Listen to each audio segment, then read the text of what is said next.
everyone.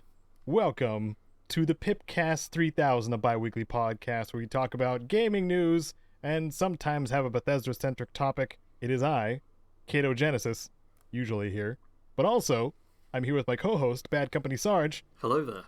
And our topic for this episode 108, is going to be, we just felt like talking smack on Fallout's DLCs. So I think that's what we're going to do in this episode. So if you have some grievances you want to share about Fallout 3, New Vegas, or Fallout 4's DLCs, this is the time to leave those in the comments, and we're going to get to it once we hit the topic. But first, we have the comment of the cast and the news stuff to get through. If you want to skip to the topic, you can navigate with the chapter points or the timestamps in the description below. Made it really easy for everybody, but you might miss out on us ranting about, the various newsy stuff happening and me belching in my microphone. So without further ado, Sarge, would you pick one of the two comments for the comment of the cast from last episode? Sure thing. Sad Dark says, they are both whack games. We all know Matt Hoffman's Pro BMX for the PS1 is a vastly superior game. And I could not agree more. It's clearly game of the year every year. I don't know what the two games we talked about last time are, but so much worse than Matt Hoffman's Pro BMX. I don't remember either. Well, I mean, it doesn't matter, because every game is worse than Matt Hoffman's Pro BMX. Our last discussion was The Outer Worlds versus New Vegas. Oh, but terrible it was mainly games. it was the article that you pointed out, so we eventually don't talked put the blame about on me. I am, because that's what you did. Yeah, we had the Gamer article last episode about 7 points for The Outer Worlds and 7 points for New Vegas and against. It was very strange. Yeah. Like which one did what better kind of thing. I remember it being very dumb. Mm-hmm. It was, and it is. Oh yeah, because it's one with aliens as one point and monsters as another. Yeah. Yep. Yeah. You should go back and listen to that episode, because it was actually pretty funny and pretty fun to record us just, again, doing our thing with the Gamer article that was, weirdly informed and sometimes just outwardly wrong. And us making fun of it. Anyway, thanks, Sad Duck. Yeah. And thank you for your support over the years. Newsy stuff. Hey, Sarge. When last did you hear rumors about New Vegas 2? I'm pretty sure 5 seconds ago. That's about the delay you get before a New Vegas 2 rumor comes up, right? It's pretty much. If you're in any of the, online circles that involve Fallout, you'll see New Vegas 2 stated somewhere almost daily. Yeah. I want to say daily. Eddie actually sent me Fallout New Vegas 2 rumors explained a week ago, like when this first popped up. Oh, I know he did. Before I know he did. Cool. Because he sent it to me first. So we're going to be talking very briefly about the New Vegas 2 rumors, but I feel at this point, I want to point out that Caedo and I actually have a video over on my channel where we talk about New Vegas 2 rumors, and I'm going to check the date of it. Wait, on your channel? Yep, 21st of September 2020. I don't remember this. New Vegas 2, talking rumors and speculation with Caedo Genesis.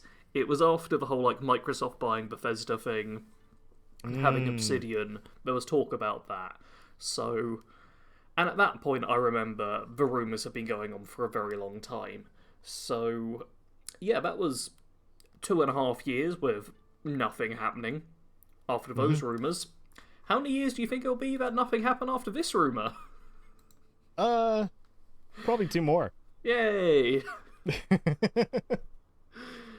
Where this rumor started was that there was a test branch or branch in a Fallout 4 update that said New Vegas 2 as one of the lines.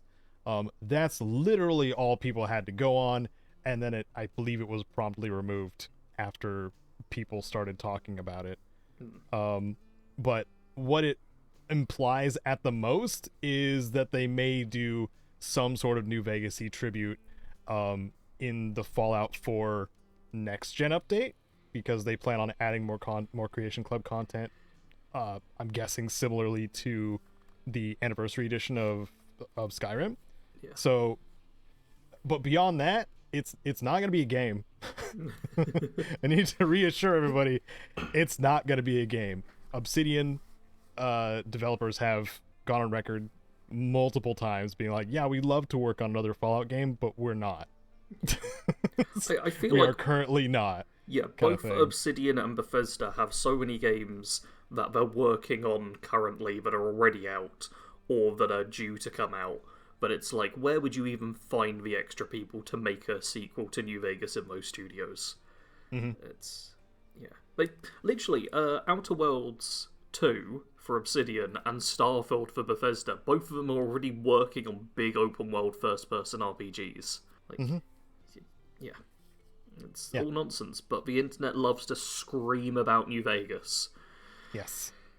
Yeah, they sure do. And it's getting to the Duke Nukem levels where I don't think anything is, if anything New Vegas comes out, it's never going to be what people want it to be. No, the original New Vegas doesn't live up to what people think New Vegas is. We've already passed that point. People just don't realize because they don't go back and play it. They just talk about it. And the ones who do play it with tons of mods, so it's nothing like the actual game, and then are like, of course it's perfect, it looks just like I remember it. Grumble, grumble. I should clarify that only some people do this. But yes. Grumble, grumble, grumble. But it feels like everybody sometimes. Yeah. It's because it's some of the most vocal members of the Fallout community. Yeah. And unfortunately, being the loudest draws the most attention. Something else that draws attention. Yeah. The Super Mario Brothers movie. Yeah. Drew tons of attention. And if we're converting this into dollars, it's over 500 million globally. Man. Which is a lot of money. I wish I had that much money. I mean, it's accumulating still over time because it's still in theaters. Yeah. But the Super Mario Brothers movie is already surpassing Marvel's Ant-Man and the Wasp 2. Marvel's Ant-Man and the Wasp 2? Ant-Man and the Wasp, Quantumania. You remember that movie which everyone definitely went and saw? Okay. It's surpassing that. It's just weird to see it's called Ant-Man and the Wasp 2. Yeah. I wasn't expecting to read it out loud and be confused. But then it says here, it's already surpassed that for a movie in 2023. Which means it's competing with Marvel films, which is, even though it's B-team stuff. And then they have broken records of all other game adaptation movies, which is kind of a historical thing for adaptation movies, because they passed Warcraft and Pokemon Detective Pikachu. Yeah. Warcraft had 439.4 million, and Detective Pikachu had 449.8 million. So that's a good sign. I mean, even if you don't have any interest in seeing the Mario Brothers movie, which I'm kind of on the fence about it, but I may see it eventually. This could inspire other, adaptations to actually make something decent. Or adaptations to come out and be something decent, because of how well this was received. So, it feels like the video game movie curse is pretty much gone at this point. We've had a lot of solid ones recently. So it's not like the 90s where everything was absolute garbage. I didn't watch this movie because I don't really care that much. I don't even know if I've played a Mario game, so not core audience. Yeah. Wow. But I did watch a really good video essay talking about it and about the original Mario movie as well, like the one with Bob Hoskins. Which I enjoyed those, and the reviewer did say that it's very much just for kids or big fans of Mario, because there's a lot of references and Easter eggs and little bits and pieces which you'll be like, oh, I remember that. And if you're a big Nintendo fan as well, apparently there's a lot of just like Nintendo references and things in there too. But yeah. Also, apparently 90 minutes, which was the one thing that kind of perked my ears up in a review. Because, dear lord, does so many movies now just drag themselves out. Yeah. Well, awesome. Yeah, I hope it inspires more video game adaptations and movies to be good. Yeah. That's mainly all I want. Something that's making a comeback? Yes. Is QuakeCon? Don't know why you're posing that like a question. It is. QuakeCon is coming back. It's because you posted the link. You got the segue just right, though, and doubted yourself so much on every word. But yeah, QuakeCon's coming back, August 10th to 13th in Grapevine, Texas. And they're doing the bring your own computer, and there's a physical in-person QuakeCon. And I figured this was especially important to point out after last time, or maybe the time before, we mentioned that E3 is gone and dead and never coming back. Yeah, it was last episode. Yeah, but QuakeCon's going. It's just like a fun little, hey, bring a computer, let's have some fun kind of event. The fact that this article has LAN party for 4 days or rock the clock gaming feels like so kind of 90s 2000s. Mm-hmm. Like, I kind of like that. Yeah, that is cool. Yeah. It is a ticket-only event, so you got to pre-register if you want to go. But yeah, this is kind of cool. Oh, they got Tabletop Village. Nice. It seems like a very fun fan community thing. Like, QuakeCon, I've never been or anything, obviously, but it feels almost less corporate than a lot of the bigger events, which is just kind of ad showcases.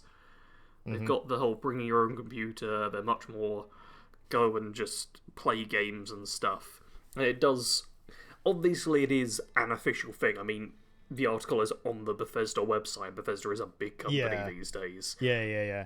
But it does have much more of the we're just kind of having fun with games feel to it. If I remember correctly, QuakeCon does sometimes have like secret behind closed doors reveals too before the general public gets to see things.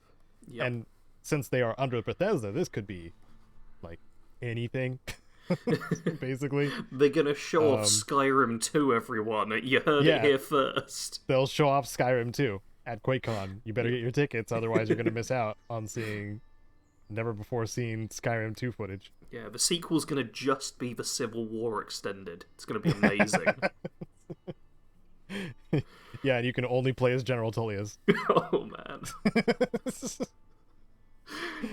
Did we just make the best Skyrim 2? Oh my god, we definitely did. You get to play as the the captain that dies in the first hour of the game.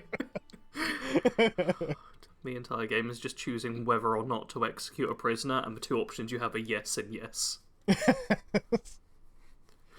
Yeah. It doesn't matter anyway, because Alduin shows up. Yeah. Oh no, this is like a prequel. You get 10 years of this before Alduin's like the final boss. Oh, nice. And just kills you. So it's like go to the execution, say yes and yes, and then go home and go to bed. Yep.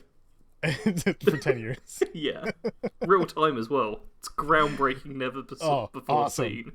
Immersion to the extreme. So much immersion. Oh.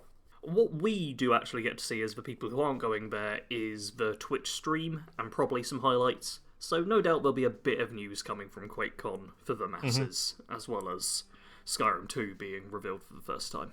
The last part's really, really important. Yeah. Oh yeah. To get tickets for. Something which is already revealed are the characters for Redfall. Yeah, 3 of them so far. I mean, we actually know all 4, but 3 of them have had like specific hero trailers, as they're getting called. Yeah. Which are pretty cool. Gives you a bit of a sense of the character. The character a little bit, yeah. If you've seen like character intros for like Borderlands, like 2 and 3. It's kind of similar in that, but also with these character trailers in Redfall, I wanted to know more. I guess that's a good sign. That is a good sign. About their backstory kind of stuff. But there's also been a couple of things that people are not happy about with Redfall. But before we do that, one happy thing is they made a little choose your own adventure Redfall thing, which you can. What? Yeah. Oh, have you not played it? I've played it. No. Yeah. Take back Redfall. I'm gonna send it to Caedo now. I only just thought of it, which is why I wanted to cut in there. I gotta link that in the thing too. Yeah. There's a choose your own adventure with a chance to win a custom Xbox Series X and a controller. Oh, dude. Yeah. And just the choose your own adventure is kind of fun. It's fairly quick. You get a few videos and a bit more of an insight into the game. Like, you get to see some lockpicking and some different weapons and just moving around. It is like a nice little fun thing to do with 5-10 minutes of your time. Yeah, we're gonna play it. Yeah, I'm gonna play it for 3 days. Yeah. There's gonna be Caedo's highlights for Redfall. There's going to be guides and builds and streams and literally anything I can make on Redfall. All of it. Yes. Just anything that isn't Skyrim or Fallout for a bit, please. I need a break. Yeah, I think we all do, Sarge. Okay, so on to the not so great things about Redfall. The first one that was reported fairly early on is that it's going to have an always online requirement that they are looking into for making that not so for those who want to play solo or those who don't have very good online connections, and also why if you're playing solo. I mean, they have been fairly clear with, like, it's very useful for, like, data gathering and seeing different issues and not relying on reporting. And it's genuinely nice and surprising to see, like, that level of transparency and openness with it, because normally it's just included and there's nothing spoken about. So it's nice to see that, but it's also not nice to see that it exists, and would be nice without it. But I also get why they have it, and if they could just make it so you can toggle it on or off, that'd be ideal. Yeah, and that's hopefully what is going to come for the game sometime, hopefully soon after the launch. Fingers crossed. If not at the launch, I don't think it's going to happen at the launch, but sometime after, hopefully. Another thing that's coming after the launch that they're looking into is a 60 FPS mode for the Xbox Series X and S. Because on launch, their 1440p and 4K modes are going to be locked at 30 FPS. And this is a first-person shootery type of game where 30 FPS is not going to feel good. So I imagine it says specifically Xbox version, so I don't think PC is going to be dealing with this issue. No, it's always been reported on as for Xbox consoles capped at 30 FPS. Yeah. So Xbox users, sorry, I really hope that they address this quickly so you can play. Yeah. I don't know why they chose like the wrong direction to go with like, oh, it's going to be available at 4K on launch, but it's going to run like a snail. Yeah. I do wonder as well if you can have it at a lower resolution, 60 FPS at launch. If it's just the highest resolutions, you only get 30 FPS, or if every resolution is 30 FPS and we're adding 60 FPS later. Yeah, I don't... I mean, if it's the former, honestly, I'm fine with that. Like, just being like, we didn't quite have time to get the top resolutions up to 60 FPS, but you can play on a lower one. I get that. I'm understanding enough to be like, fine, you're going to add it later, there's 60 FPS at the earlier ones, A-okay. But if it is 30 FPS across the board, that is annoying.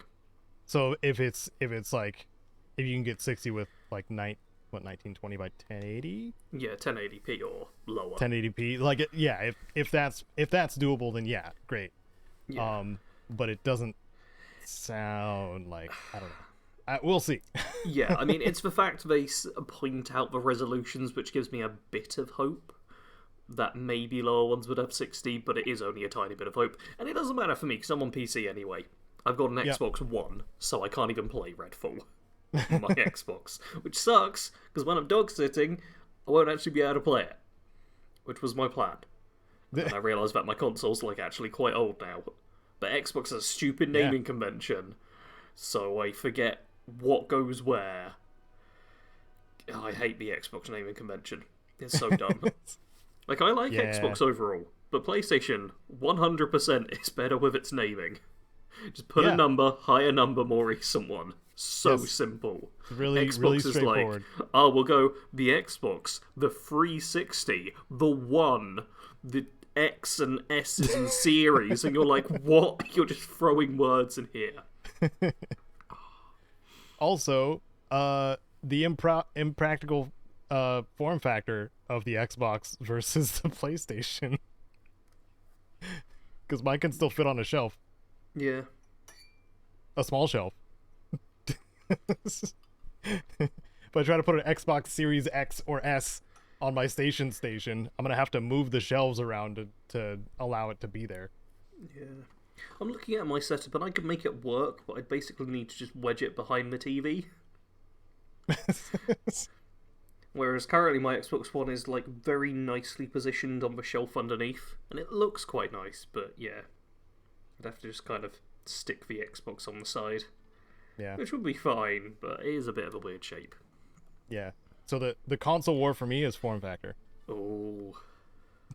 The console war for me doesn't exist. Go ahead and at me, comments. The one that fits on a shelf wins. Something else that wins always in my heart is Hi-Fi Rush. Hey. I wanted to mention that it has an update to some of its gameplay mechanics.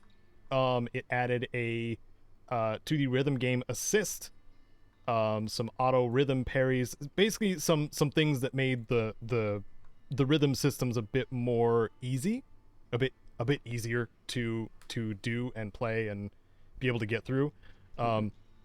Because there is the rhythm parry thing is a particular wall that I ran into when I started playing the game, but I loved the game so much that I just kind of forced my way through it. And then also learned that the rhythm parry doesn't change depending on the enemy, so that helps too. But those two things in particular are great additions to the game because it allows you to continue your forward momentum with the game a lot more quickly and easily. But there's also a tracker for 100%ing Hi-Fi Rush, which is nice.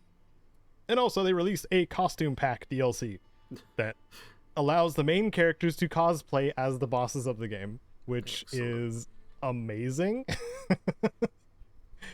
And it looks gosh dang great. I don't know what else to say about Hi-Fi Rush besides it's amazing and one of the best games of this year.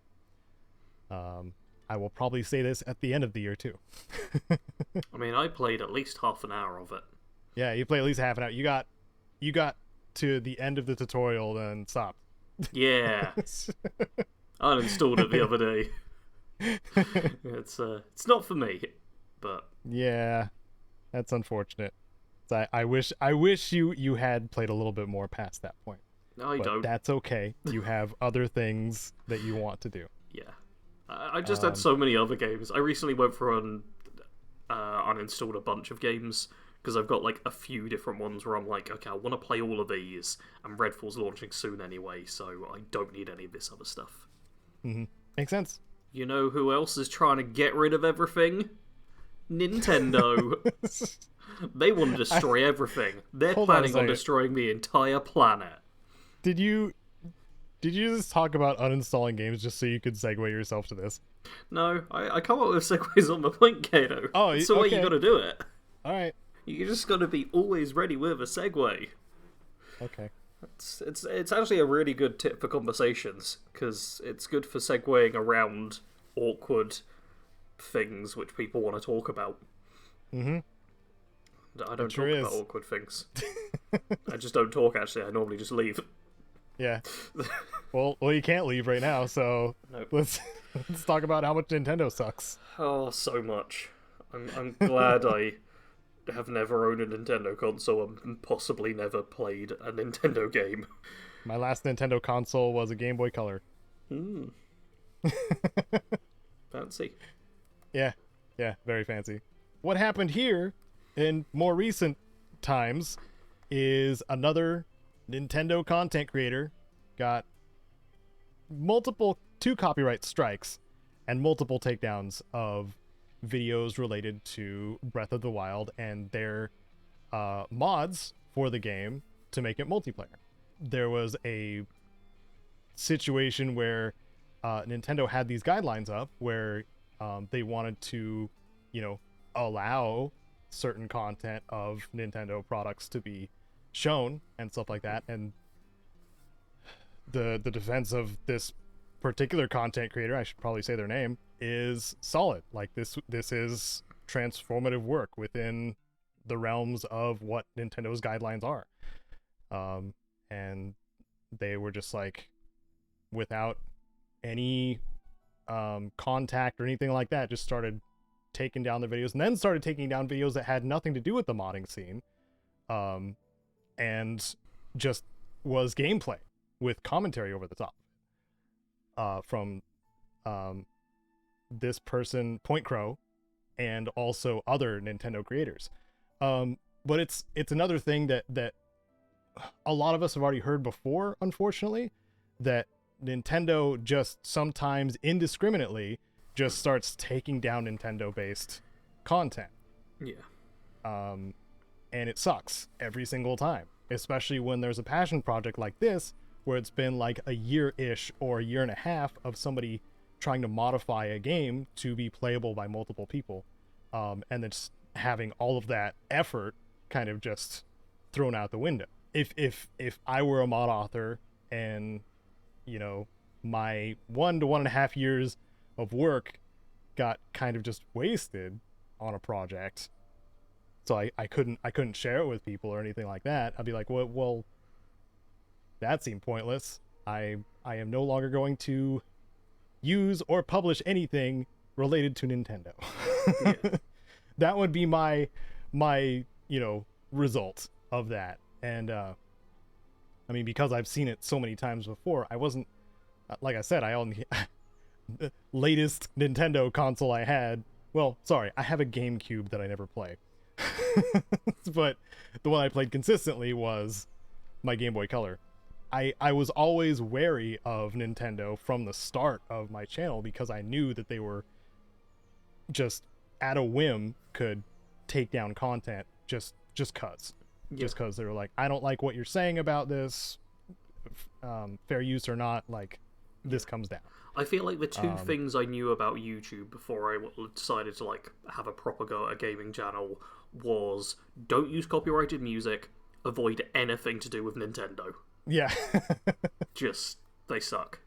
And yeah, and that was the same for me, as well as there was a little paragraph left for Konami as well. Like, don't upload anything by Konami because they're going to, at the very least, ID claim whatever you upload. So yeah, this really sucks. Sorry for Point Crow. Dude's got 1.6 million subscribers and is having to pivot because of this. And out of concern for himself and his employees too, because this is monetized content that is being taken down. Yeah. And he's not making money on the mod, to be clear. Like this is just Nintendo being Nintendo. Yep. But Nintendo decided they didn't like something, and now he makes no money anymore. Yeah, he has to shift aggressively towards another subject of some kind, and somehow maintain his audience at the same time. So that sucks. Sorry. If you're a budding content creator, heed this warning. Nintendo can and will take down for any reason. Yeah. And that sucks. Man, I hate that we ended on that as a news topic. I should have You decided the outline. I should have shifted it around before we started. Should have put Hi-Fi Rush at the end. What's Gosh a quick dang it. positive news thing we can do? Ah, crap. Ghostwire Tokyo came to Game Pass. That's Oh, hey. like a mild positive thing. I've not checked There we it out go. yet. I probably won't end up getting around to it, honestly, because Redfall's just around the corner. But And hey, it's nice. Yeah, Ghostwire Tokyo is also promoting its DLC. Yeah, it got a DLC, which was like simultaneous with the Game Pass release, which is pretty cool. That is awesome. Okay, there's the good news. Nintendo sucks. Check out Ghostwire Tokyo on Game Pass. Yeah. That's a game which hopefully you won't get claimed for. Yes, because Bethesda generally has been very good to most creators that put up stuff related to Bethesda. I mean, a lot of game companies like to promote people making videos and Yeah. advertising their product. Strange. It's just Nintendo who's like, no, nobody's allowed to see us. Nobody is allowed to have a better experience with our games. It's because of the tight control. I feel like they just have an incredibly tight control over their promotion. Yeah. And they do not hate want it. to give that to anyone. Anyway, we're going back to Nintendo. I don't want to. Let's go to the topic, which is talking. Let's take all that negative energy and talk smack on DLCs for Fallout. Boo. We'll spirit bomb the DLCs that we don't like, and then you in the comments can disagree with us or also share the DLCs you don't like in Fallout and why, because that's kind of the vibe that we were going for today. It is still a light topic. Like, we're not gonna. I mean, I don't know about you, Sarge. Oh, I'm gonna say some dreadful stuff. Sarge is. I'm gonna have to censor Sarge probably. So heavily. So let's start with you, Sarge. If you were to pick one single DLC out of the whole Fallout franchise that you just dislike with a passion, which one and why? Courier Stash from Fallout New Vegas. Do not have to think about it for a second. New Vegas has a pay-to-win DLC, essentially. Where it's like, oh hey, do you want the first 5 or 6 levels to be stupidly easy? Buy Courier Stash, you just get amazing gear. Mm-hmm. And even if you're playing like optimally and know exactly what you're doing, it's going to take you a while to get anything better. Because you get just really good equipment, you can sell a bunch of it for caps as well, and it messes up the balance of their own game. Like, you no longer go from being weak at the start and slowly building up and getting strong. You go from incredibly overpowered to about normally powered to overpowered. That's the thing you get then. And it just makes the mid-game seem like the toughest thing, because it's when you don't have the best stuff. And it sucks. It's garbage, and it's bad. Which part of the Courier Stash is the most overpowered? I mean, it's going to depend on play style. I feel like, honestly, for me, the most subtly overpowered is the lightweight leather armor, I think it is. Because that's just, like, really solid armor that doesn't use much carry capacity and has, like, no debuffs. I feel like that's a, like, thing that, you just kind of have to spend a lot of time normally in New Vegas to get decent armor. Mm-hmm. That or the grenade rifle, which you get started with. And the Mercenaries grenade rifle. Yeah. One of the earliest videos on my channel is at level 1 on New Vegas going and killing a Deathclaw. Because you can just do that with Courier Stash. Yeah. Like, one of the toughest enemies in the entire game. You're just like, oh, I've got a grenade rifle. Cool. Mm-hmm. Boom, boom, boom. Oh, a Deathclaw's dead. It's stupid. Yeah. Yep. I agree. And I brought it up on the wiki just for remembering, because I don't remember things very well. The Courier Stash is actually a compilation of 4 item packs. Yeah. Put together. And they were all the Caravan Pack, the Mercenary Pack, the Classic Pack, and the Tribal Pack were all pre-order packs that you would get if you pre-ordered from a certain store. Mm. So, but eventually it became a DLC pack that contained all of them. Which, if you got one of these, then you'd still have a running start. The mercenary pack was still like OP because it had the mercenary's grenade rifle, super stim packs, and doctor's bags, and lightweight metal armor. It's pretty overpowered still.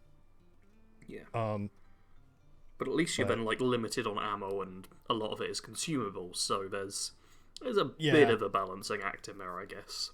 Yeah, but all of these combined, like you can have, you literally have too much on you too at that point, where you should probably just like, what I usually do is I just offload what I'm not going to use into the dumpster outside of the Good Springs saloon. I like keep the mercenary's grenade rifle and the lightweight leather armor, and I like the broad machete and the bleak venoms and the throwing spears. Like that's my jam. Yeah, that's the thing. The broad machete as well is like the best starting melee weapon as well. Oh yeah. But the Vault 13 canteen, everybody keeps. You just constantly take a sip from it. I don't think anybody leaves that behind. No. Because that's free water. Yeah. Just happens. Here's the thing: a lot of games do this with like pre-order packs or special bonuses, but it tends to be just a couple of things. I'm pretty sure for Redfall, because I've done like the pre-install thing, I'm gonna get like an extra gun skin or an extra gun at the start kind of thing. I remember Borderlands 2 had the gearbox weapons and the fireworks grenade, where you got like a few guns at the start and a grenade, but and they went well for the first handful of levels or so. But with that stuff, it's all like, here's a few things to make you strong at the start, and after a few level ups, they'll basically be next to useless.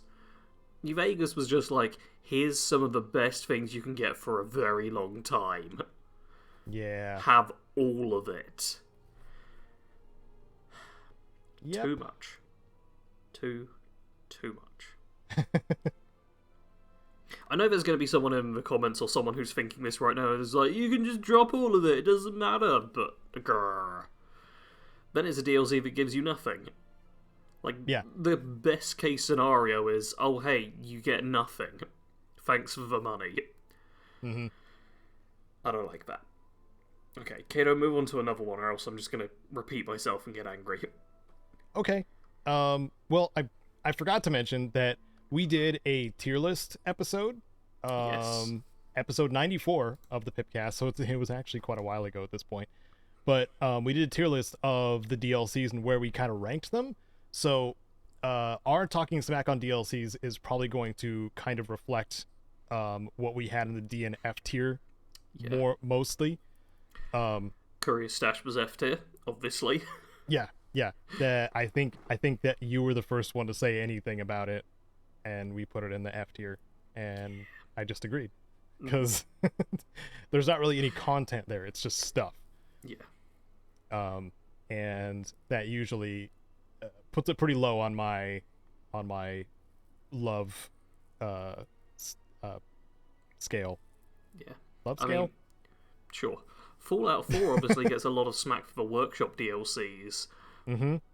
But if anything, I'd say I prefer them a tiny bit more, because at least they're somewhat more optional, and while they can make some cool things, it's much more of a, hey, do you enjoy settlement building? Here's a thing for you. Rather than, hey, do you play this game? Be overpowered now. Yeah. I don't really have anything to add there besides, like a couple of workshop DLCs even had, some mild story stuff to them. Yeah. Which is a step above what, the extra stuff DLCs did for New Vegas. Yeah. That'd be the Vault Tech Workshop one. Had like a cool little mini story, which is nice. Seeing as we're talking about the Workshop DLCs, do you want to rag on the Wasteland and Contraptions DLCs? The Contraptions DLCs only worked if you had a mind for Rube Goldberg machines. Yep. If you had any, interest in something like, not Factorio, Satisfactory, those kinds of games, because that's kind of what you would be doing. with the contraptions DLC. If that's not your jam, then you'd probably not get much out of it at all. Yeah. Wasteland Workshop, cool, you can get doggos and kitties. Yeah. It's got some redeeming factors. And make your settlers fight each other if you want to. Yeah. But I feel like there was more, but those are the only ones that stood out. I mean, we've covered all of them. The Vault-Tec Workshop's the other one, but that's fairly decent, I'd say, because it has the story. Yeah, that one has the ghoulified overseer. Yeah. That you work with, and Clem, which is one of the greatest, just goodest boy NPCs you've ever had in a Fallout game. Yeah. I will add another slight problem with Wasteland and contraptions is it takes a lot of junk to build everything, and junk's real valuable in Fallout 4. Yeah, I didn't think about that till now, but you're right. Like, you're using up resources on, especially in contraptions, on functionally useless stuff. And you kind of need it. It is very much like a luxury DLC for, I've made it to the endgame, I just want to mess around with settlement building. I've got nothing to add for the workshop DLCs. Like they Fallout 4, they went hard on trying to get players more interested in the settlement building, and that only applied to so many players that were wanting to do that. And I had I did my time with the settlement building in Fallout 4. Yeah. But eventually the interest for me wore off. I built the stuff I wanted to build and moved on to other things that did it much better. Yeah. It can be plenty of fun, but it's for just one part of the specific audience you're marketing for. And when the entire DLC is just, here's for this group, it's always going to get some backlash. Yeah. But if we can go back, if you're willing to go back, all the way back to 2008. Oh, I can't Fallout remember 3. that far back. Wait, was that 15 years ago? Maybe. Oh my god. Caedo.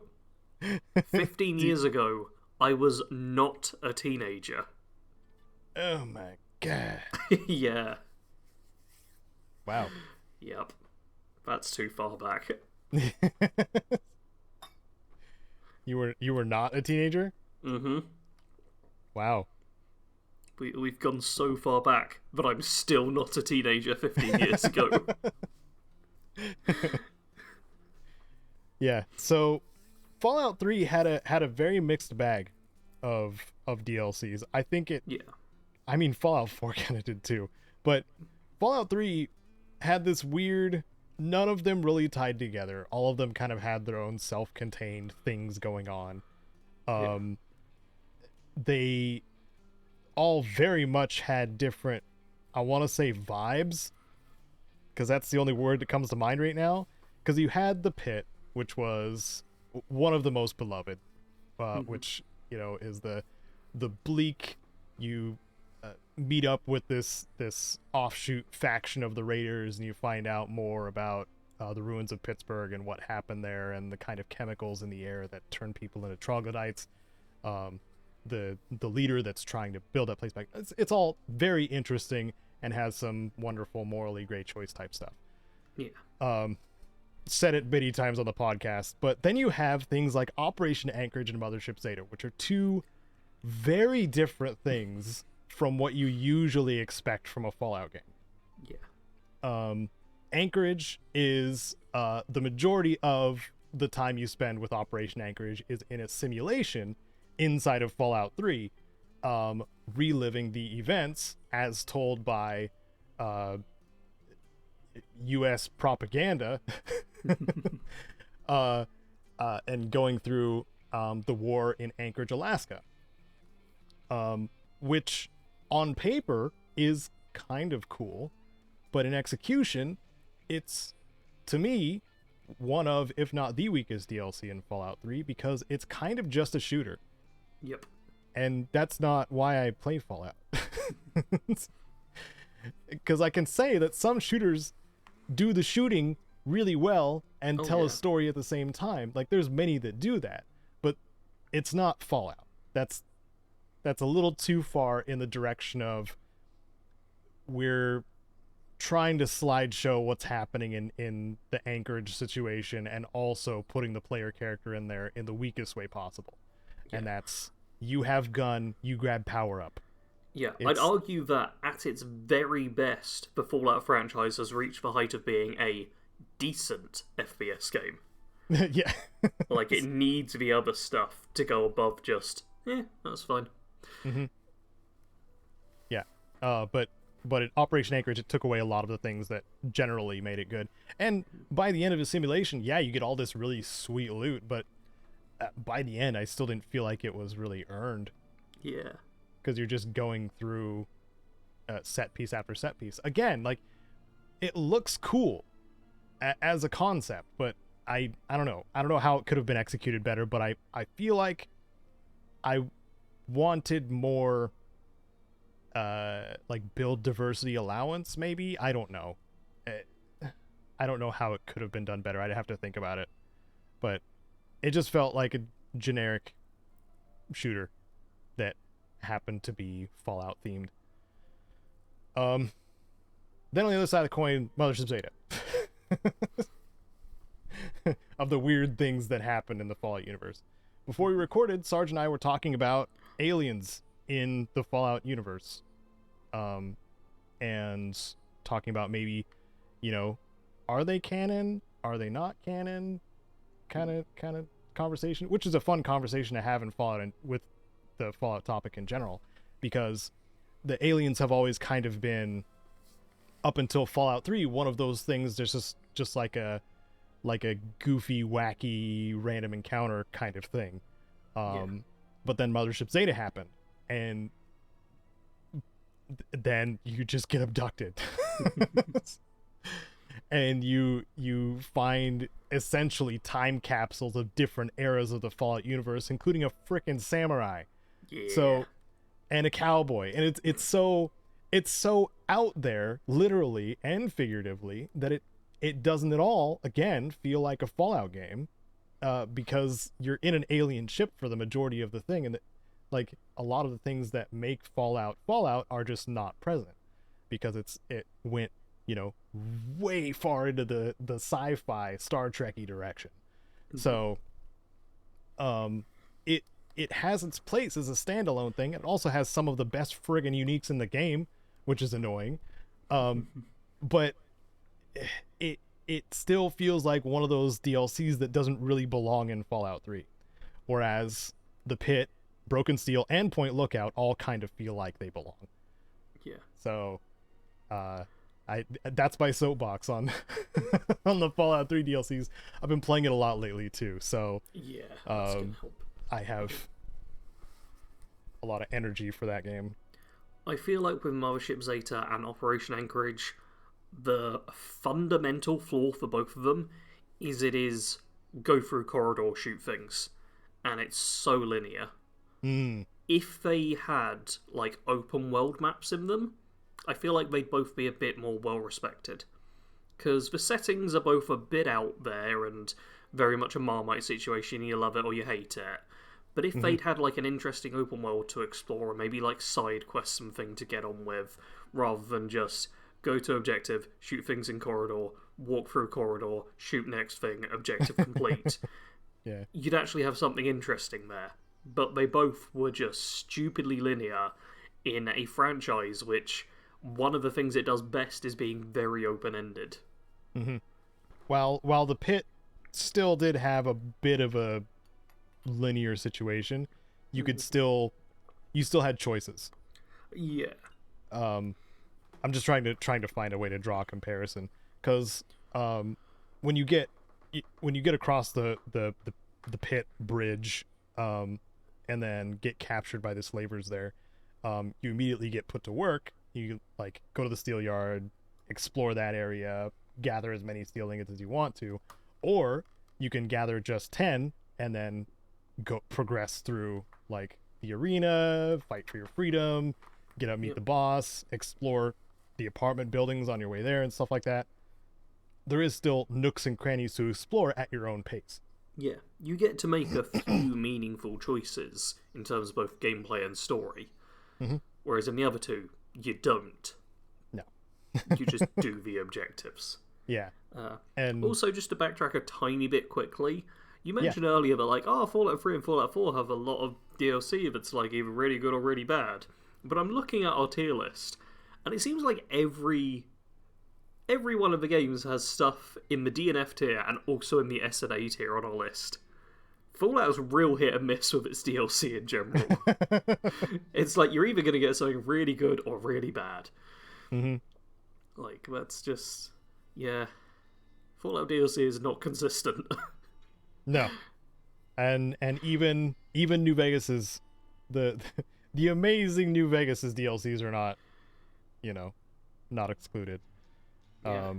Because we had, I mean, you mentioned it that we had put Honest Hearts as well in the D tier.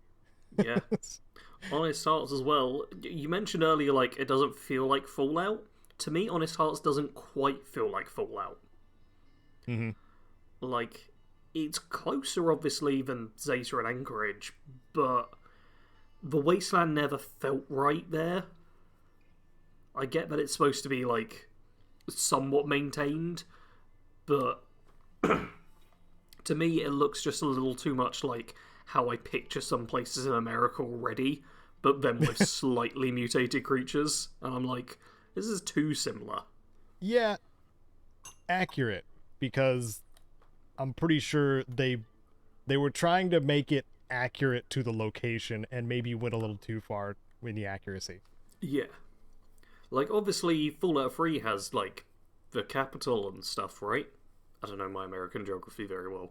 Yes. It's got, like, the big important buildings, and they're still recognizable, but it's clear that a war has happened. Yeah. Whereas Honest Hearts is like, some of the creatures are bigger now, and everyone's wearing, like, tribal clothing.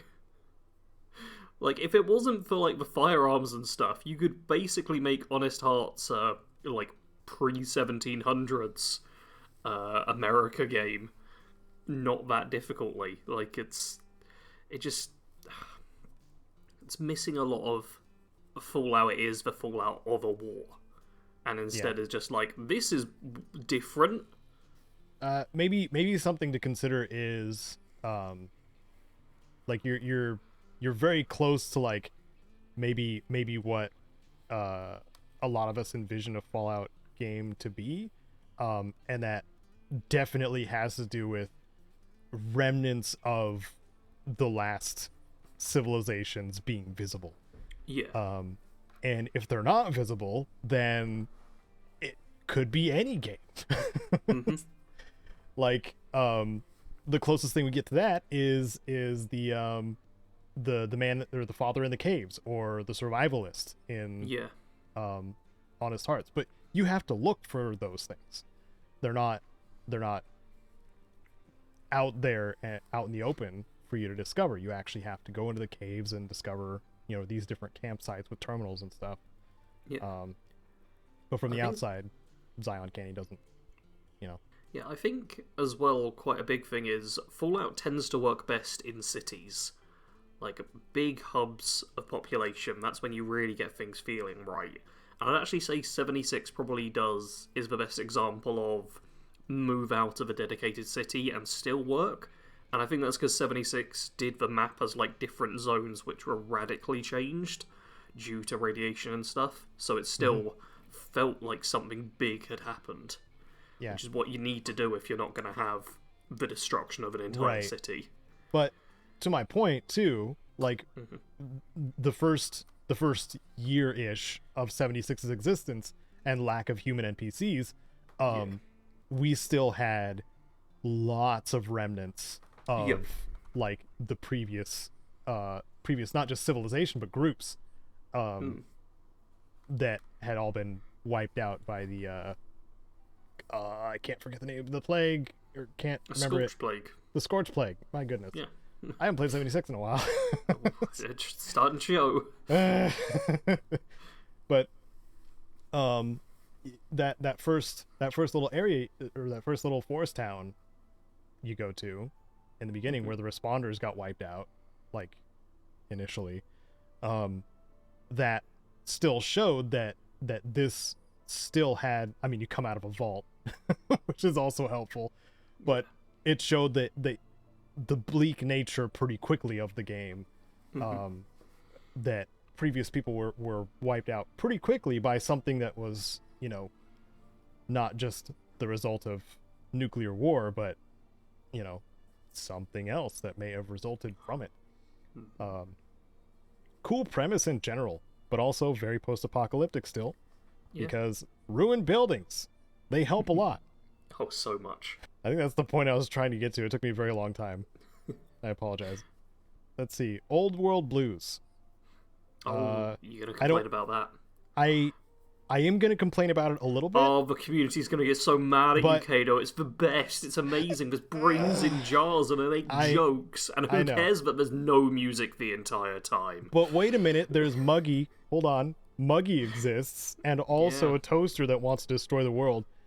Oh, Rufflecopter, so random. Haha. An Autodoc that's a doctor? Weird. So here's the thing. I can give out a lot of snark about Old World Blues. There is some things about it that are cool, like the heightened level of sci-fi technology that you'll find in that place is kind of neat. And also that it does tie into the other DLCs fairly well. Or at least hints at them, which is really, really cool. But one of the things about Honest Hearts, after the first playthrough, I need to mention this again, because even though I've said it multiple times in previous episodes, after the first playthrough, try playing it again. See how much you skip. Because that first sequence with the think tank is so ridiculously long. It's over half an hour. It's just the conversation before you can control your character again. But I don't think if you do decide to play it another time, like 5, 7 something years after the first time you played Old World Blues, you might have forgotten enough of it to where you're just like, oh, this is funny and novel again. But if you are a chronic Fallout player, like me and Sarge, then it drones on a little too long. But there's other aspects about it that I do like.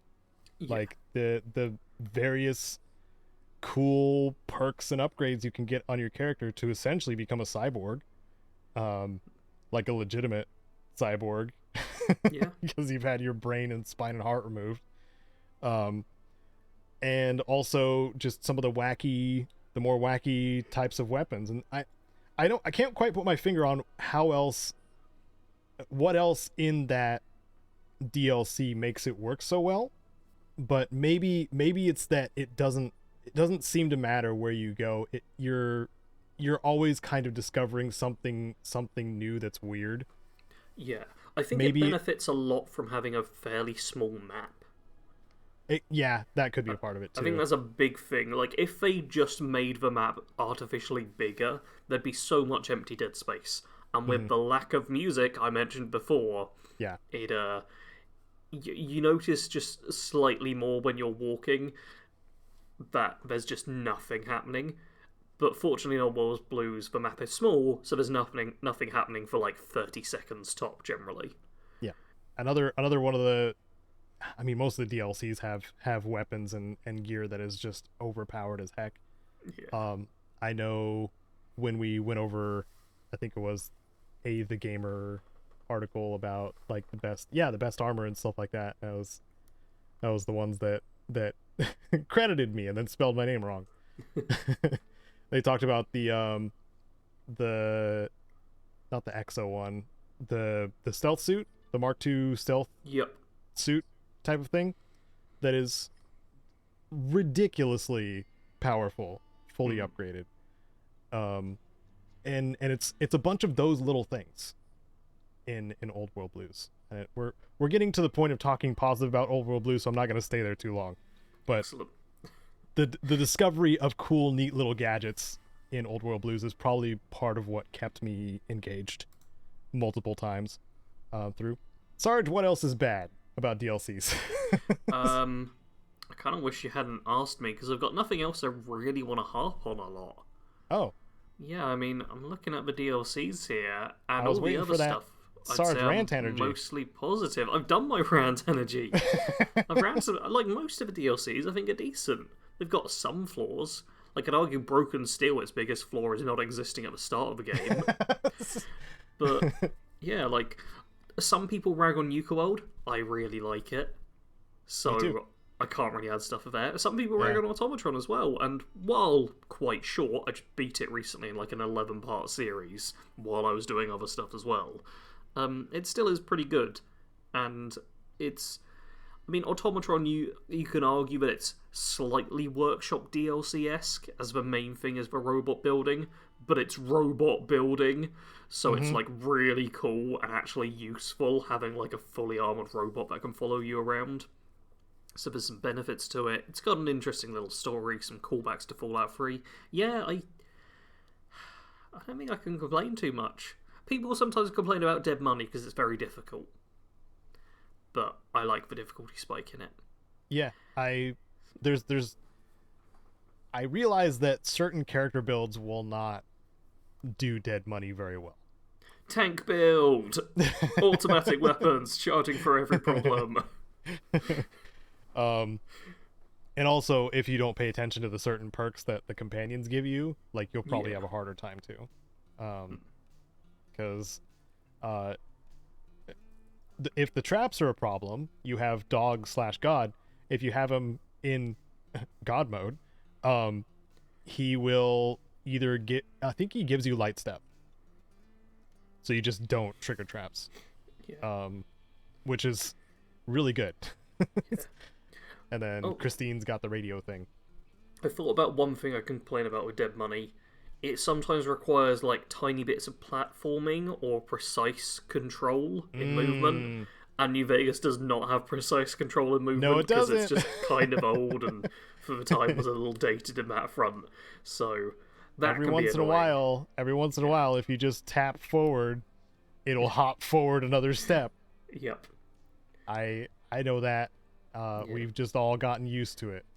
Yeah. And when you're dealing with potentially dropping into a huge cloud of mist and bear traps, or getting just the right distance to or away from a radio that'll blow your head up, that can be a bit annoying. That's true. It's something we generally just appreciate Fallout 4 for. Yeah. Being able to jump from rooftop to rooftop without fear of taking one extra step by accident. I think so many people complain about Fallout 4 and just overlook the flaws of older games.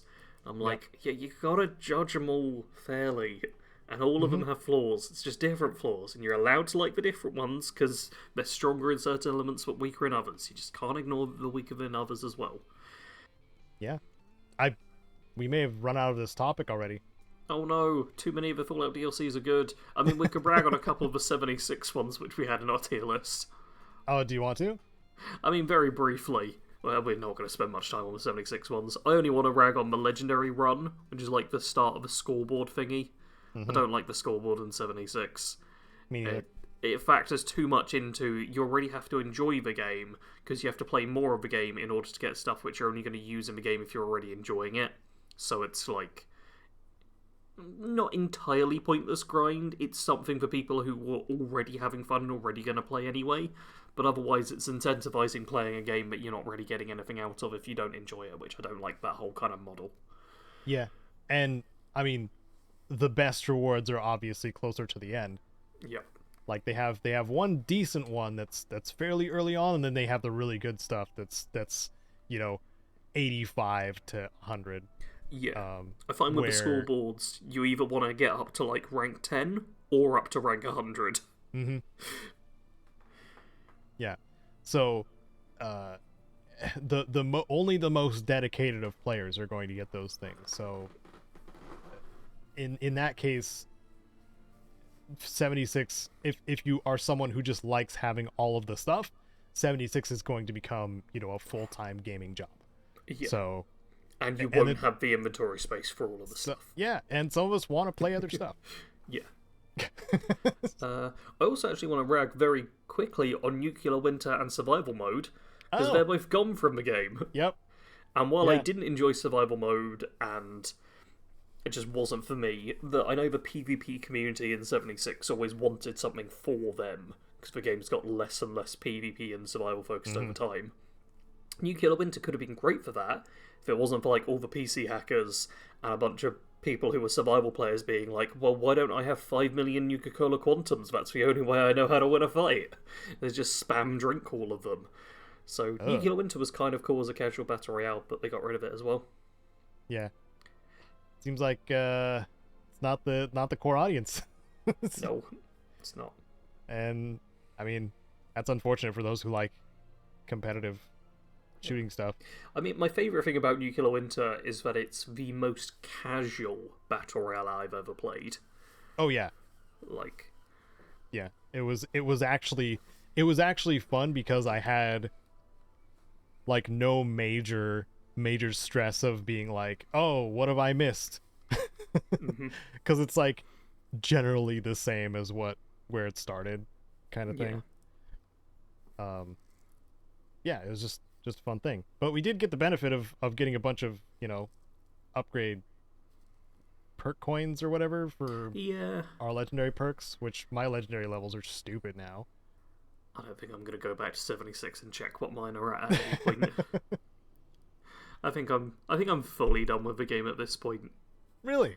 Like, I went back for a brief bit for some live streams and stuff, but the audience wasn't really there anymore. Okay. And I know there's a new cryptid thing coming to it, but you can tell how little I care because I didn't even add it to the news outline. There's a couple of new cryptids showing up in 76 soon. We can see how we feel after Starfield. Starfield's gonna be great, Caedo. It's gotta be great. It has to be great. It must be great. I really want to start actually making a profit again. Please be good, Starfield. Yes, please give us money. No. Genuinely, it will be great if Starfield is like the Skyrim sort of game where you can cover it for years and years. Yeah. I started doing this full time with 76. It was not the best start. And if Starfield ends up being like really good and really like well appreciated and well received, that's going to be great. We've clearly moved off the DLCs at this point. Yeah, pretty much. Let's just move on to what you been up to, Caedo? Oh, well, I went to the movie theater and saw the D&D movie. I did. But the thing is, we have 2 movie theaters about the same distance from our place. One of them is dying. One of them is very successful. So we went to the dying one because there was one other person in the theater for only half the movie. Excellent. So it was me and Kite just sitting there watching the D&D movie, and it's a fun time. If you want a quick Caedo review, check out the D&D movie if you have any interest or love for D&D. It does have that broad audience thing where sometimes they explain, what certain things are in the D&D movie, but it's so that they can, let the audience know, hey, this is how this works in a D&D setting. But they don't really over explain too much. It's more just like, this is what you need to know, and then they move on, which is kind of nice. And then they do a lot of gags based on some of the rules too, which is great. That's good. My sister and her friends went and watched that this week too. And when I spoke to her the next day, I had the fun game of just, did you enjoy and then I think of some kind of thing that would clearly be in a D&D movie, because I didn't watch it. I was like, did you enjoy the gelatinous cube scene? And it was like, yeah, that was good. And I was like, boom, guessed it. Yeah. I think the one I got was, I said, did you like the beholder? She was like, what's a beholder? And I was like, oh, big thing, and it seemed like maybe there's not a beholder in the movie. A beholder is described. Not seen but described. But not seen, yeah. See, it's so easy to work out things that will feature somewhat in a D&D movie. Yeah. Do you remember the dragon or the dungeon? I Yes, mean, I you remember say both of those that, things. but I feel like there's been plenty of D&D campaigns and stuff which lack dragons and lack dungeons. That's true. Almost That's to a true. point that is the joke, is that Dungeons and Dragons often doesn't have a dungeon or a dragon. Yeah. So, if anybody who has any level of interest in D&D will probably get a kick out of this movie, because like it even if you're maybe a rules lawyer type, I don't know if this movie is for you, but they do bend quite a few of the rules just to make stuff more palatable for a movie. Terrible. Yeah. Unfortunate. I know that something needs to be watchable. If the But you- rogue doesn't critically fail and stab himself through the head, I'm gonna be disappointed. Well, there's no rogue, so What? yeah.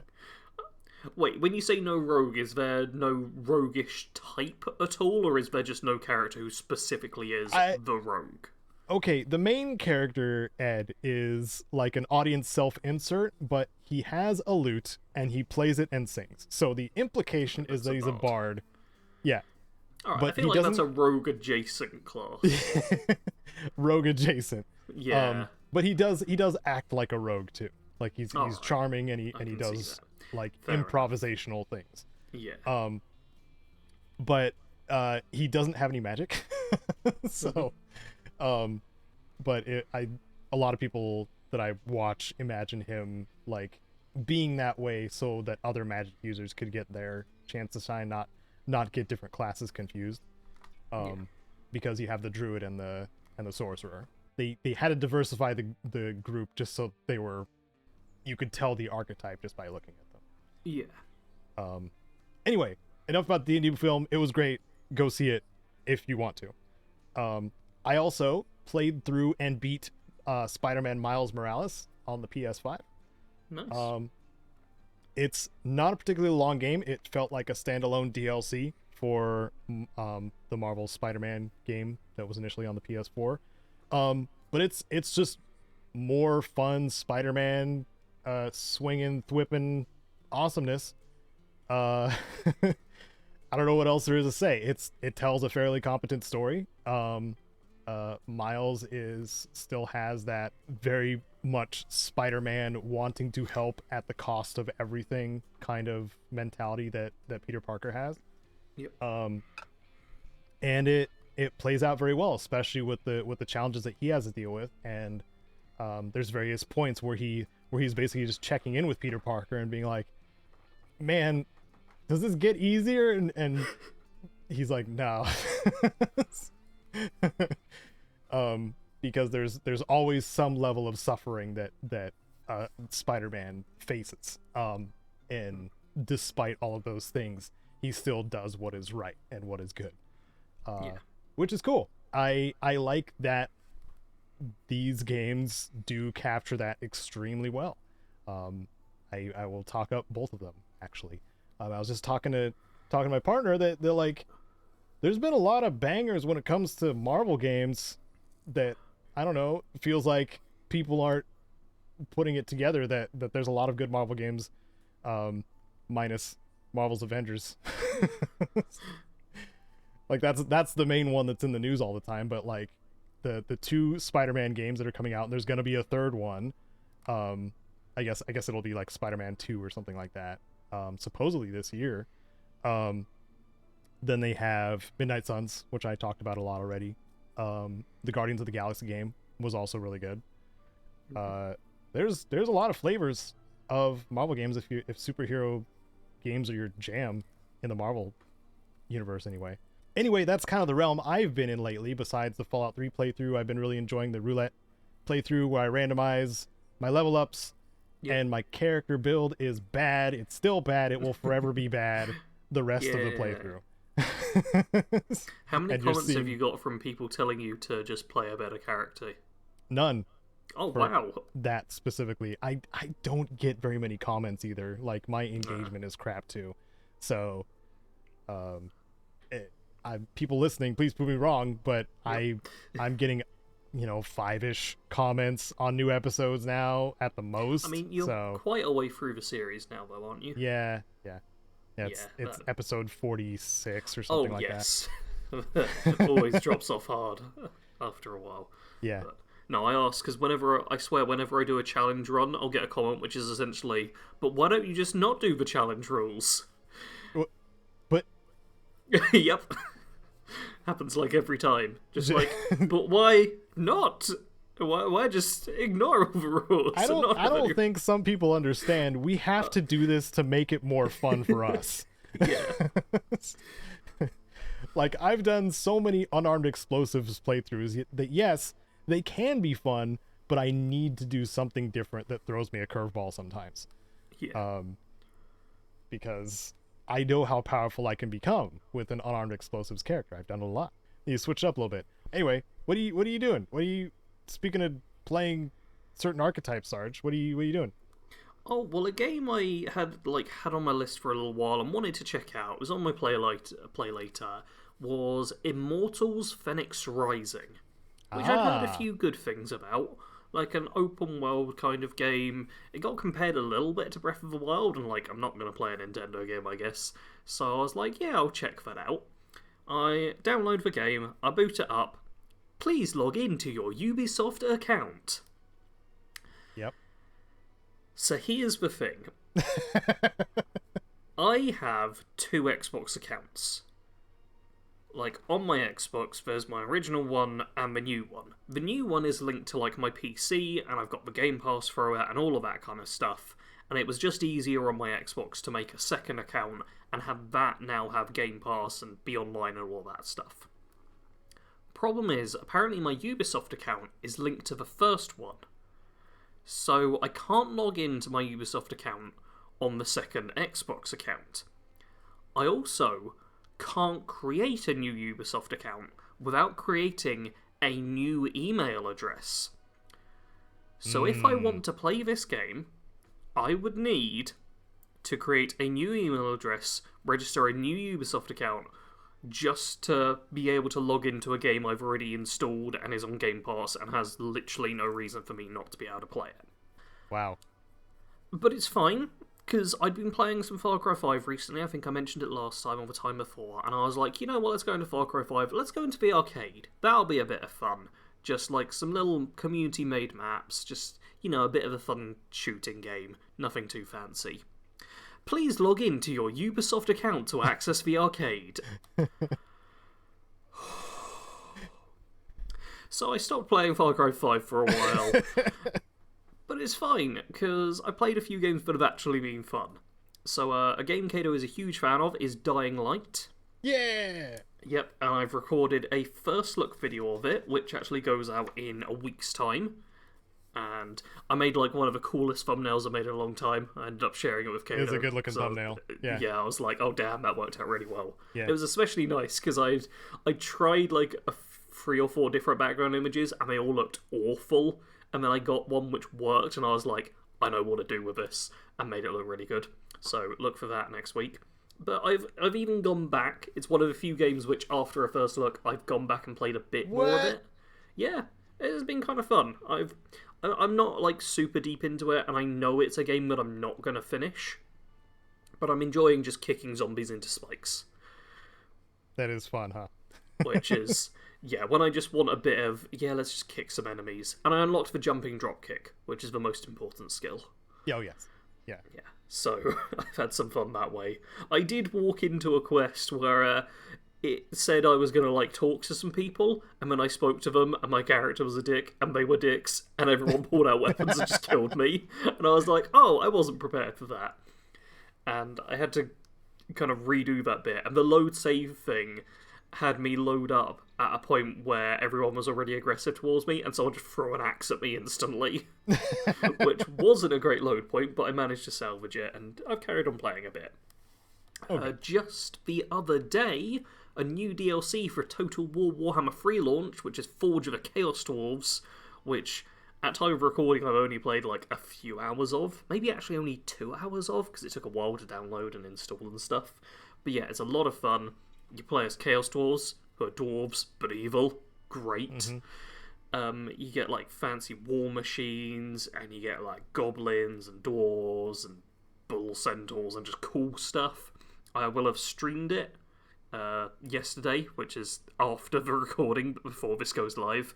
So hopefully that was a bit of fun. But yeah, it's the last purchase I'm planning on making before Redfall, and I quite enjoy it. The Chaos Dwarves have, like, more complicated mechanics than any of the other races, it seems.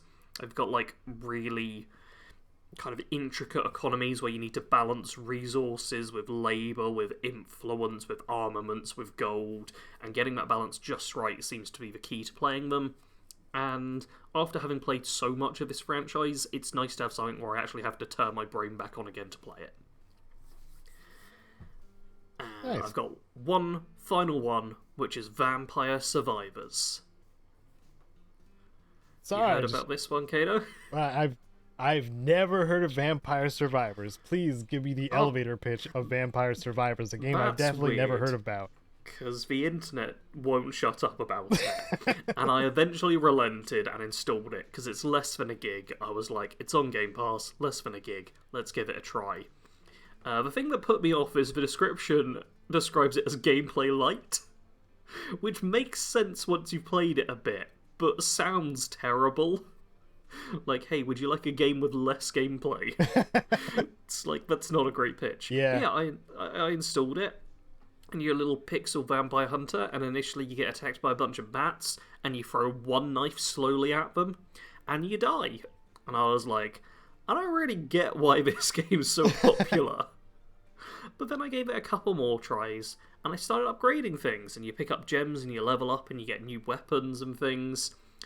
And I'm now getting the ultra rare achievements, and pretty much every run I'm getting multiple achievements each time, because it turns out I'm really good at this game. Oh. I can navigate through tiny little gaps and kite enemies near perfectly. I'm kind of crazy good at it, honestly. It took me a bit of time, but I've unlocked every stage bar one, and got over half of the total unlocks that are possible. They actually added in like 20 or 30 extra unlocks with the latest update, I think, as well as there being DLC, which I've not gone and got. But yeah, I've unlocked most of the characters, tons of weapon evolutions. I've just done really, really well, and done a great job of isolating and figuring out how things work, and it's a lot of fun. It's a lot of fun. That's awesome. Yeah. For those who aren't aware of it, I should say it essentially ends up becoming a bullet hell game, where the screen is filled with enemies, and the screen is also filled with your attacks. And the only things you can do are move around, and once you pick up like enough gems to level up, you choose what of the 3 or 4 options you want as your next upgrade. That's it. Yep. So it is technically gameplay light, but it works. And yeah, I've got to the point of... annoyingly, I wasn't able to get 6 weapon evolutions at once. The most you can hold are 6 weapons, and if you're able to fully upgrade them in a run, then they become, like, ultra powerful. And I was only able to get 5. And the only weapon I've got, which I've not been able to evolve yet, is the cat. You know about the cat, Caedo? Nope. The cat sucks. It is the worst weapon in the game. It's literally... cats just kind of spawn in and run around, and occasionally will attack things, but not always. They'll also attack you a lot. Oh. It is the only weapon I've come across which hurts you, and you do not have a lot of health. Like, a big thing is avoiding damage, and the cats will attack you whenever you go near them. The cats hate you. The cats suck. What's great, though, is garlic. I won a lot of my early runs by using garlic, because it's just an area of effect damage. And it's brilliant, because you can charge into the weaker enemies if you've got garlic, and if you upgrade garlic, you can charge into, like, mid-tier enemies, and just walk straight into them, and they all just die. It's brilliant. Especially after so long of having to run away. Hey, Sarge. Yeah. Do you have footage of Vampire Survivors? I don't. Okay. I've only been playing it on my Xbox. Dang it. It's like a totally chill game, I'm afraid. Dang it.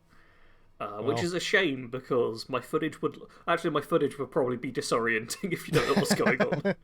There's a lot of colours. Be too much on screen. Okay, I was just considering having that on as some B-roll, but I don't. I don't have it installed, or nor do I really play Vampire Survivors at all. So Yeah, I'll just put that out of my mind. So it's a very cool little game though. If you've got Game Pass, it's on there. It's under a gig. It's worth yeah, trying out if you're into your roguelites or your bullet hells. I'm pretty sure it's free on mobile too. Ah, So I have it installed on my phone. I just haven't played it. oh, there you go. Yeah, I mean, actually, it would work quite well on the phone. The Yeah. small screen size is going to be a bit of a problem. Yeah, it doesn't matter. Screen size doesn't matter when it's just full of projectiles anyway, right? Yeah, but like one of the reasons I'm quite good at it is because I can see the exact path even with all projectiles, and you'd have to squint by quite a bit on the phone to get like the perfect path with no clipping on enemies. Hmm. So it still would be pretty good overall though. Like that's only a problem once the screen is filled with very tough enemies, which is like once you've done like 25 minutes or whatever, you get like kind of a 5-minute rush at the end.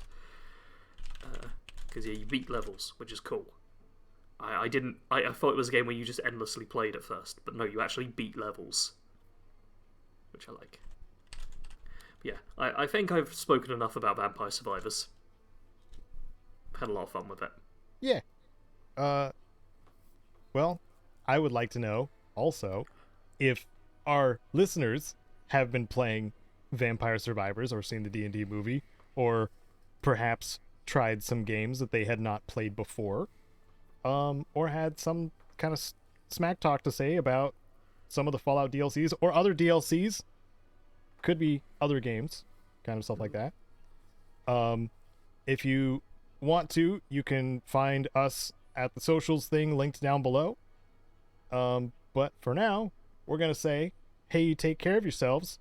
Catch us in 2 weeks, every other Sunday, 10 a.m. Pacific, for the next PIPCAST 3000, where we'll talk about something else, but that's the kind of adjacent. Thank you to my patrons, particularly Wasteland Legends, Rose, and Sven, and we'll see you next time. Thank you so much. Take care. Goodbye.